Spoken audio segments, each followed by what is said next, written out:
Hi folks, Hub Arkush, Kevin Fishbain, Arthur Arkush coming to you from Halas Hall. A couple days before the Bears meet Washington to try and get over the sting of that loss to the 49ers last week. And Kevin, Washington themselves blew a game Monday night that they had won, but they are still tied for first place in the NFC East at 5-7. As a matter of fact, control the tiebreakers and would be a playoff team right now. Yeah, much different situation. We all expected them to beat Dallas before the game. We expected them to beat Dallas within that game until everything fell apart there for them at the end. But this is a team that is coming on strong. I know we'll talk about this, a different team on the road where they haven't won a game yet, but the Bears already lost a game to a team at home that hadn't won a game on the road yet in the 49ers. So, don't discount what Washington can do because their offense has really stepped it up of late. Yeah, Arthur, Kevin makes the point that Washington's 0-5 road record kind of matches up with the Bears' 1-5 home record. I think the biggest concern, don't know a lot about Kirk Cousins. He's really been up and down, but in Alfred Morris and Matt Jones, certainly Deshaun Jackson, Jordan Reed, Pierre Garçon, they've got weapons and they've got a really good offensive line. Yeah, they do. Some nice weapons, certainly starting with Jackson and Reed in the passing game, and Matt Jones has kind of taken center stage in the ground game, at least did Monday night. And I think the key with Kirk Cousins, a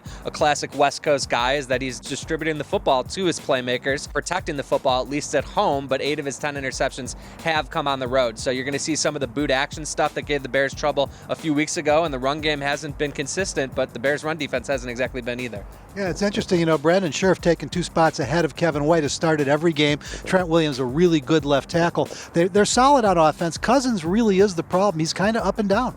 Yeah, he is. As Arthur says, if they give him time and he's able to move around and get comfortable, he can really attack you. And he's good in that West Coast system, those short passes, having Jordan Reed there, having Matt Jones out of the backfield. But he will beat you deep with Deshaun Jackson, who can blow the top off the defense. As we know, they can attack you in different ways. So the key there for the Bears, they have to get the pass rush going. We saw it against Gabbert. Not that it made a difference in the result of the game, but they got the pass rush going. They're going to have to do it, as you said, against a pretty good offensive line.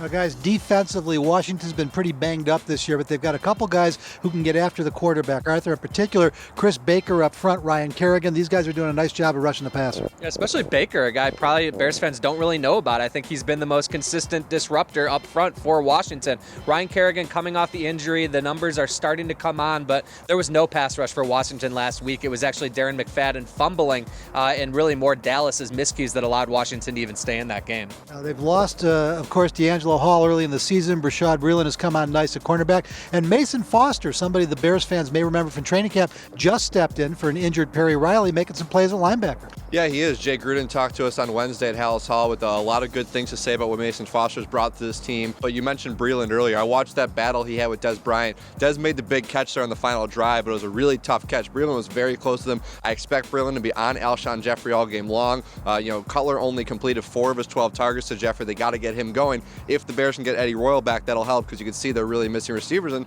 Washington secondaries are overachieving this year. And finally, Arthur, special teams been a story for the Bears all year long. Deshaun Jackson probably more dangerous in the return game than he is even at receiver. Yeah, no doubt about it. He was dangerous. Didn't exactly help his team out late in that game, but he's more of a situational guy as a punt returner. He can beat you from anywhere on the field, and like we said, the Bears coverage units have been not the best, and obviously Robbie Gould has some bouncing back to do in what could be another close game.